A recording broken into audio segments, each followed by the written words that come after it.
Hello, everybody, and welcome back, all of our fellow Trekyards drones. He is Commander Cockings.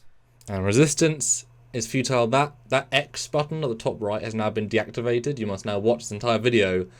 There is no other option. So have fun with that. And he's Captain Foley. So Stuart, the Borg are back. With the best proximity alarm ever. Proximity alert. Oh, that means there's something just entering sensor range. Let's go. Oh my god. I think they're going to have to make a joke at some point, like John Harriman style of Turns of Pro Star wasn't finished. The long range proximity sensors Tuesday. So they only have the ultra short range ones.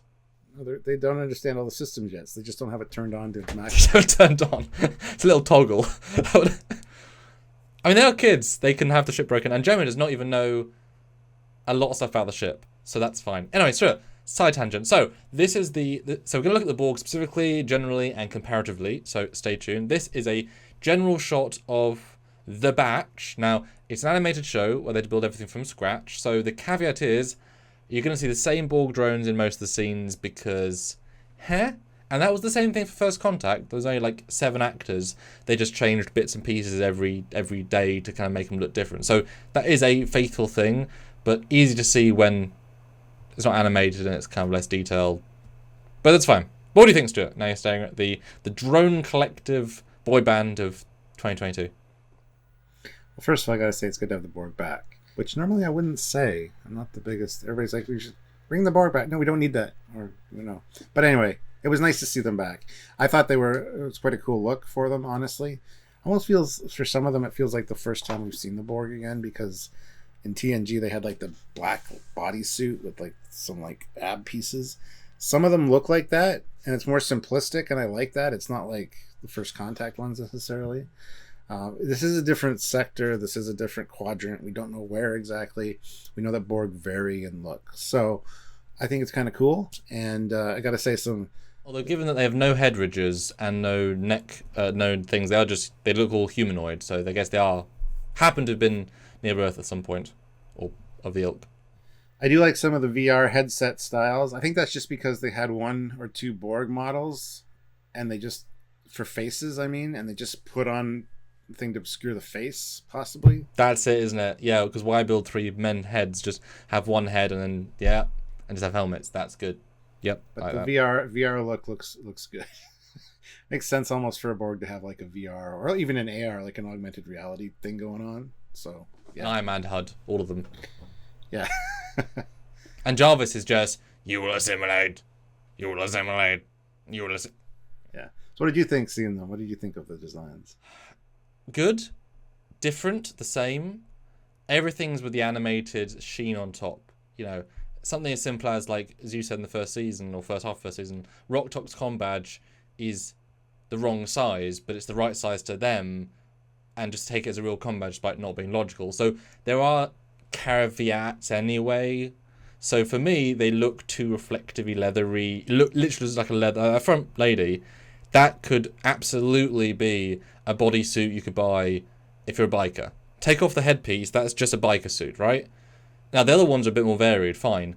I do agree with you, and we'll see that later on. They feel far more like Best of Both Worlds Borg, cheaper Borg versus First Contact, where they have all these cool interconnected lights, and they're really, really advanced feeling. These do not have that vibe at all. Like, you can even see the zipper. Like, it's how basic, you know what I mean? Like, the way the light glints. Anyway. Piping's good, headpieces are good. I like the fact they're very white, pale, that's nice. So the next piece is a collage of some of the highlighting ones. We got some pretty good close-ups, there is some variety, and of course your favourite Borg, Rhino Borg. Yeah. It was cool to see that much of variation in the Borg. You never really get that in Ever. Nope. Star Trek. I mean, you see the odd Klingon or Ferengi Borg in the background. There is a set of toys that has them as well. But to see something like that is really quite impressive. So. It reminds me of Elite Force 2, I believe, when they fought a giant Borg creature thing. That's what animation can do. And there's that, you want them to be humanoid because that's scary to relate to, but you want them to be alien because they've conquered the universe. So it would be nice to have 1 or 2 more. And I assume we're going to see that alien race again, because it got very little screen time for being a good-looking build. I feel like we've seen it before somewhere. I don't know if it's in Star Wars or whatever, but it looks very familiar to me. If anybody knows, comment down below. But here you go. 3 designs. Like I said, Hammerhead, main guy, and the VR lady people, whichever. Any thoughts on you can see the more clear detail? Still love heat sink, man. I think that's cool. Very underdone with what they could have done. They could have added more lights to the bodysuits a la First Contact. You mean any lights to the bodysuits? There are 0. It's very simple. This is something you could cosplay as very easily. It is, actually. It almost has like an arachnid feel to it, like 8 eyes on a spider, which is creepy in and of itself. But they're asymmetrical, so it doesn't quite work. But if they had been symmetrical, I probably would have complained that it was symmetrical. So anyway, I think it looks good and it looks intimidating. I just wish Heatsink guy had like some kind of light on that. You know, it's kind of missing something. It's a very cool look and would look very intimidating in silhouette, but seems like some Stranger Things type Demigorgon feel. Yeah, they're just missing that life that we've associated from Borg from Voyager Season 1 to, well, First Contact to Voyager Season 7. So it's they're simple. They're bodysuits, they really are. And they're very thin. They're very lean. They're very, it does feel like armor. Like leather armor. Feels like something they put on. Like I said, you can even see the zip line, you know, kind of as if they can take it off at the end of the day. It's interesting. But just to remind you guys, this is the Borg through the ages, and this is worth comparing because the first one is, of course, TNG when they showed some budgets. This is how TNG presented them. Then you have the First Contact Borg, this case in Voyager, because you get to see them clearly, far more armory, etc. There's a bit more money behind them, although he has got lights, they're just not that frame, whatever. Now, the right-hand guys, who you pointed out another live, this is the 29th century tech Borg. So this is where Borg would go if they were simulating future tech. So this is a conceptual future Borg based on modern Borg tech and future tech, but it's still where they would go advancement. And we are not, this Borg cube is not implied to be like mega advanced, just another Borg cube. And I do not think Borg are getting actively reconfigured every day. So those drones could be 50 years old, 80 years old, 100 years old, 10 years old, 1 year old. You know, so they could be anywhere in the spectrum. Any thoughts now you see these 3 guides? I kind of stand by what I say with this looking like the best of both worlds Borg, because these ones, I don't know if you noticed, but had a lot of tubing and big tubing. Even Zero had some big tubing applied to him. So, and as you see here, as you go to First Contact and then to the future, the tubing gets very, very much minimalized. So yeah, that's I think one of the reasons that my eye thought it felt very much like best of both worlds. The First Contact has yellow, red, and like a blue eyepiece instead of just the green. This was limited to just green, which I really appreciate for the Borg, actually. Well, yeah, I mean, as you see in Voyager, they're being lit by the green ambient light. That's why they're green. They have other colours. You know, whereas the original Borg, their sets were white, and they were white. It was the lack of colour versus the green. They were given green later on in other movies. So let's now compare. The last shot is now all side by side. And yeah, I would say it's thoroughly more best of both worlds Borg than the other. I mean, the fact they're pale rather than any of the... I mean, they haven't got the nanopro makeup of any future Borg. So clearly they're looking to the classics. That's their bright contrast light. And there are several Borg in best of both worlds that have the laser. So that, again, links in. This guy just doesn't have a laser, I guess.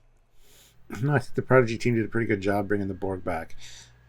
It's not going to be a recurring thing, I don't think. Although now the Borg are aware of the protostar and of this weapon aboard.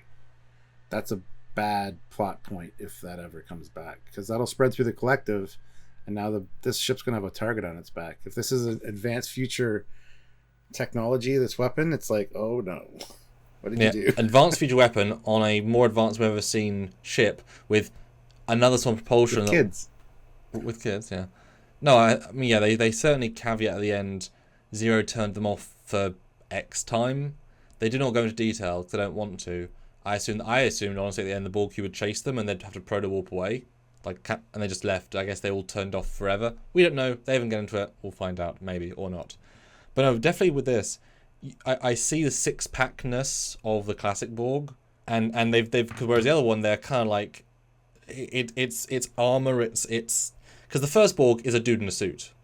Second guy is dude in armor, right? The third guy is dude in a suit. So definitely they've which I would have loved if Janeway had said, well, this Borg cube is over 80 years old. You know, like old Borg would have been kind of nice.